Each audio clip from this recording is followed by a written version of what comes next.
Hi boys and girls, it's time for Sunday school. This is Miss Betsy. Our lesson today is lesson 7 in your book. I know we skipped last week because we did Pentecost, and that lesson was also about a birthday. This one is about a birthday, but a different kind of birthday. Now you're used to, excuse me, you are used to birthdays where you have a party. The little girl who lives in the house next door to me, she had a birthday party on Sunday, and she had her friends there, and her friends' parents were there, and they were out in the yard playing games, and they had cupcakes, and so she had a birthday party. Her birthday was actually 6 weeks ago, but the weather didn't cooperate, so her party was this week. Anyway, that's the kind of birthday you're used to. The birthday in our story today is about being born of the Spirit, which is not like when you were a newborn baby. Being born of the Spirit, you can do at any time. Sometimes people don't even do it until they're very old, but it means they're forming a special relationship with Jesus. The 3rd chapter of John is a very significant chapter in the New Testament. Jesus' conversation with Nicodemus, that's this man here, was about being born again, and it laid a foundation for understanding spiritual birth and personal faith. Nicodemus was a devout religious leader, a member of the Sanhedrin, who genuinely did seek the truth. He took the initiative to talk with Jesus in private because he had a sense that there might be a difference between being religious and having eternal life. The Pharisees were people who belonged to a conservative religious political sect among the Jews. Originating from the time of Ezra, these leaders sought to explain, protect, and carry out their own detailed instructions related to the law.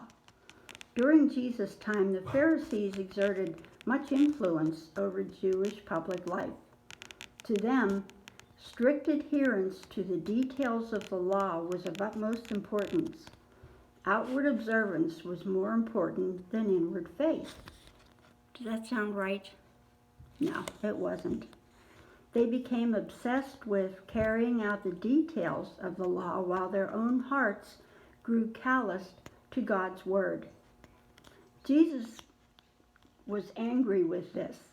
He criticized the Pharisees and condemned their blind observance of religious rites and formulas because things they were doing were just because they were doing it, because it was the law and they didn't think about what it meant or what it was for. Most Jewish religious leaders were unwilling to be objective about Jesus. However, a Pharisee named Nicodemus came to Jesus secretly. 2 years later, he defended Jesus' ministry before the same council. And after Jesus died, Nicodemus provided spices. We've talked about how Jesus was wrapped in cloths, and they used spices to wrap around, spices and cloths to wrap around bodies when they buried them. And after the resurrection, he probably became a follower of Jesus.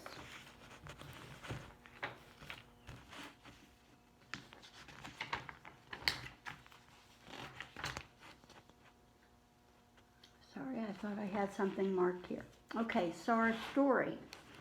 So I said it's in John chapter 3, verses 1 through 36. So if you want to look up the story there, you can. Do you ever wonder about things and wish someone would answer your questions? So what kind of things do you wonder about? Probably a lot of things, but you have somebody you can ask, right? You can ask your mom or your dad or your teacher or your minister or a neighbor or an aunt or an uncle. You have people that you can ask, and they will try and help you. Today we're going to learn about an important person who wondered about an important thing. So why did Nicodemus come to Jesus at night? Do you remember what I said, that he came to Jesus in secret? the Pharisees did not like Jesus, and Nicodemus was really afraid to be seen with him. Let's see what this passage says. Okay, can you tell me what it says about being born and being born again? Let's see, that is verse 9. Chapter 3.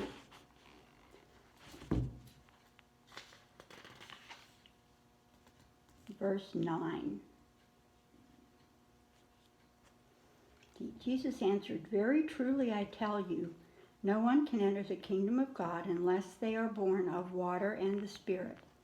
Flesh gives birth to flesh, but the Spirit gives birth to spirit. You should not be surprised at my saying you must be born again. The wind blows wherever it pleases. You hear its sound, but you cannot tell where it comes from or where it is going. So it is with everyone born of the Spirit. How can this be?" Nicodemus asked.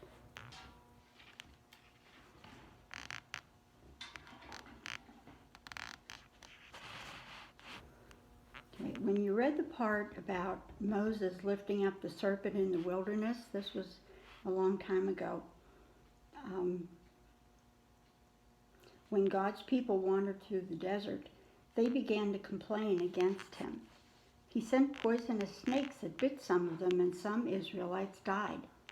God told Moses to make a bronze snake and to place it on a tall pole. Any Israelite who had been bitten could look at the bronze snake to be healed. Now this is in the Old Testament in Numbers. In the same way, Jesus would be lifted up on a pole, a cross, when he was crucified. All who looked to him for forgiveness would receive eternal life.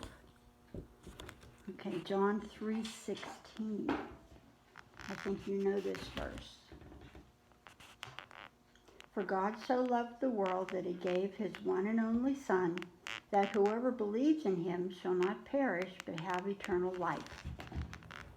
You've heard that verse a lot. So why did God send his Son into the world? Verse 17.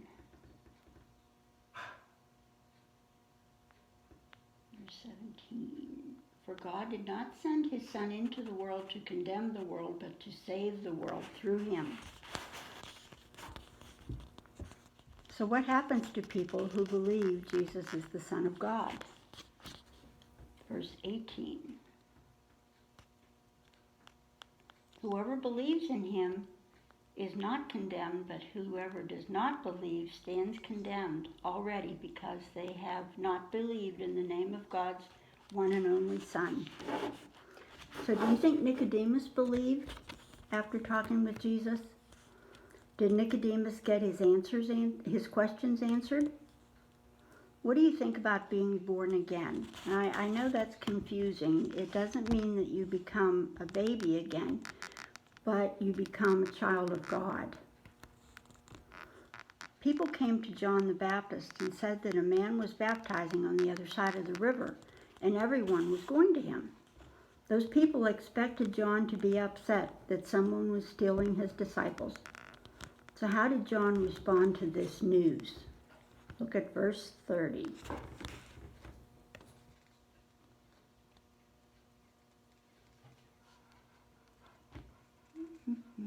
Verse 30, there's 29.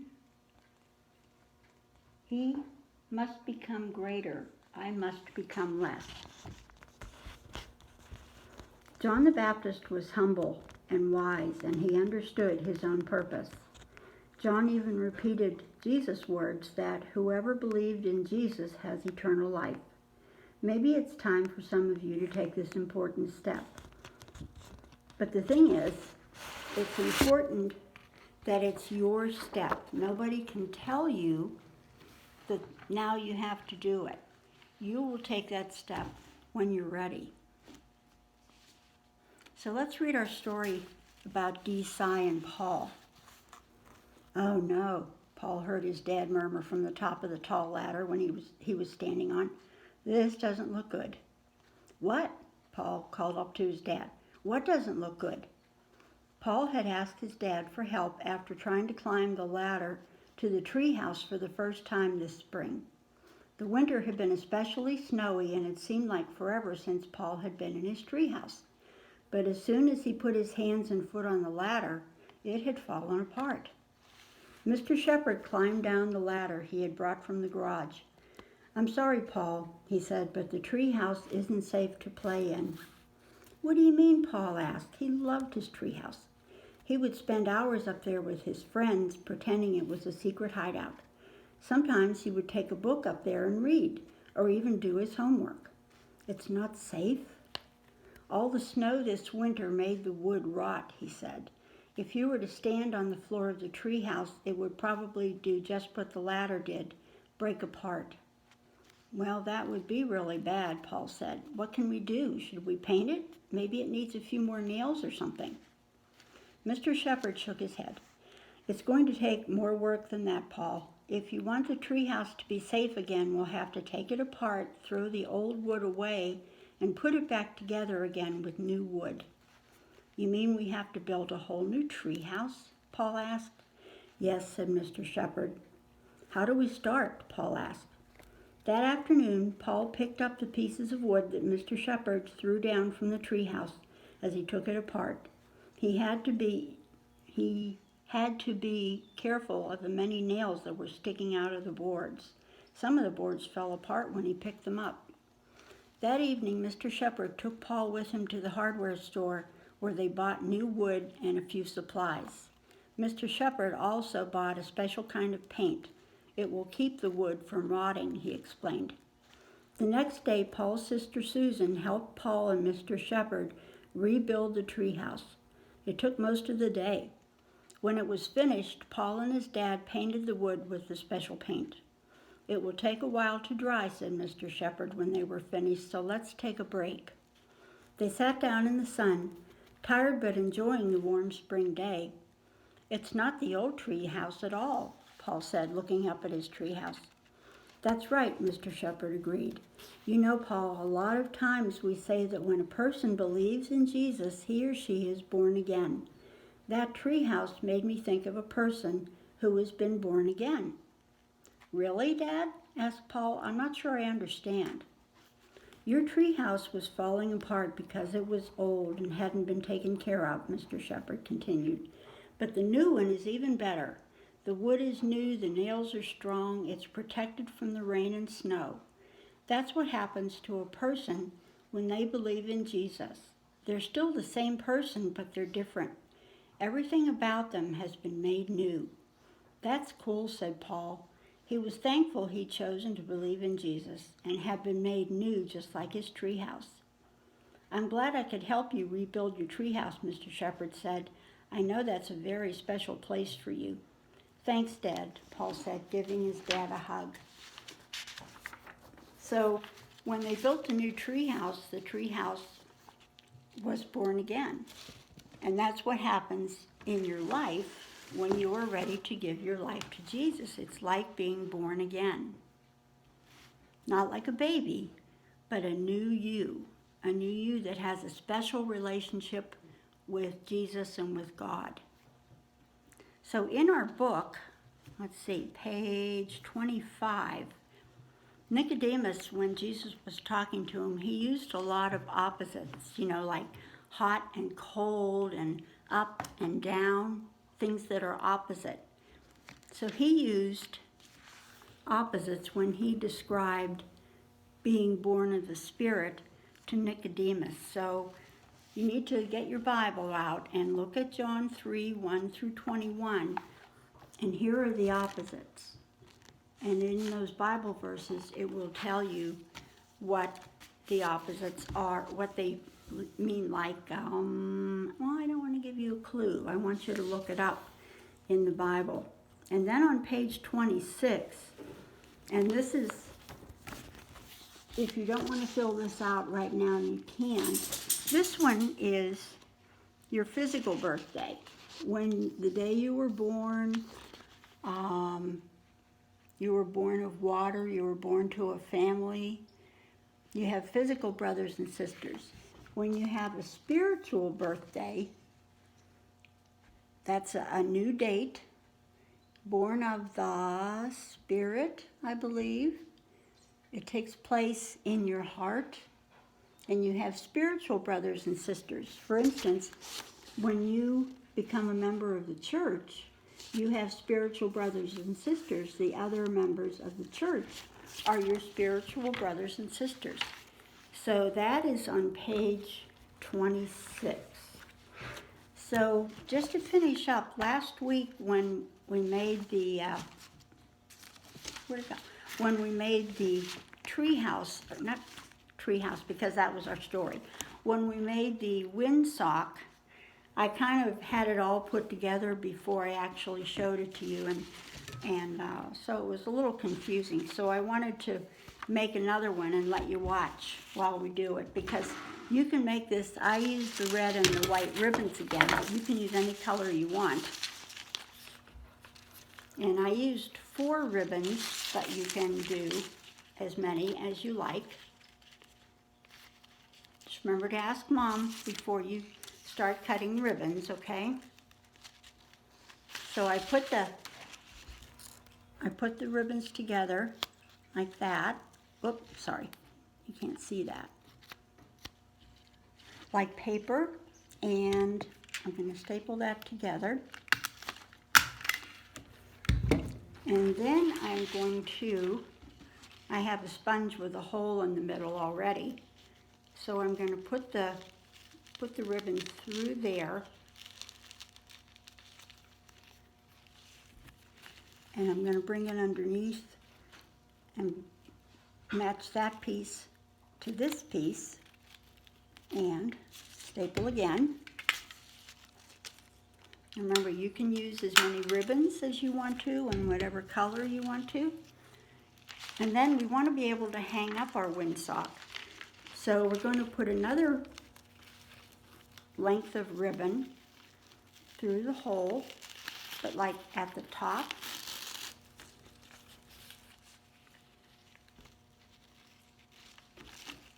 So you've got a loop there.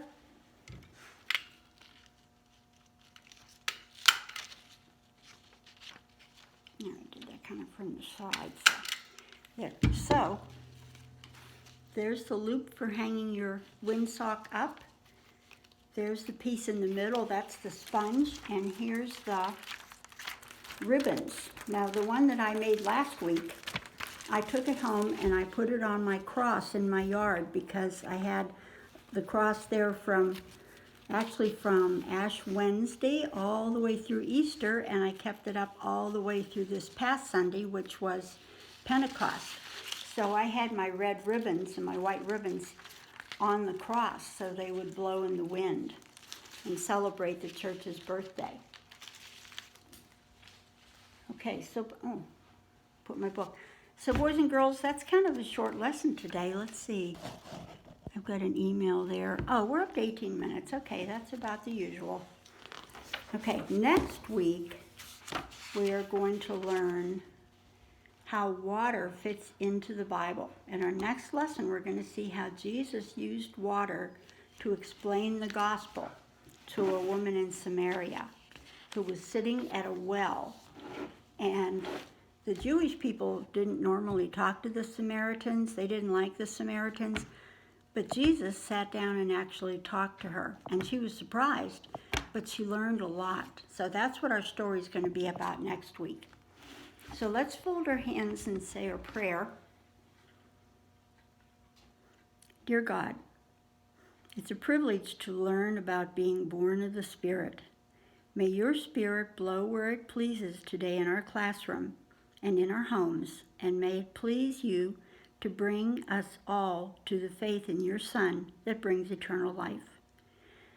May our words today glorify you. In Jesus' name, amen. Now, as I said, being born of the Spirit, it's something new, and you will know in your heart when you want to do it. Somebody's not going to say on June 1st at 3 o'clock in the afternoon, you are going to be born again. It's up to you. And when you're ready to talk with Jesus and actually give to your life to him, that's when you'll be born again. And then you can fill in all those things on that page in our book. Okay, so boys and girls, now today it's Wednesday again, and it rained earlier, but it's cleared up now. Today's the last day of Kingdom Kids for the summer, so if you happen to watch this today, you can tune in. I am going to keep doing Sunday school over the summer. I'm getting a new book that I think there'll be more fun lessons. There'll be summer type lessons, summer break lessons. So we'll see how that turns out. But anyway, and I'll do a lesson every week like I have been. And as you know, you can get on, tune in, and listen to the Sunday school lessons whenever you want to. So thank you very much. I am glad that you do come and listen to the lessons. I guess school's almost out soon, isn't it? So you'll be on summer vacation and going on vacations and all that neat stuff. So thank you for coming to Sunday school. Enjoy the rest of your year of school and getting ready for summer vacation. And I will see you next week.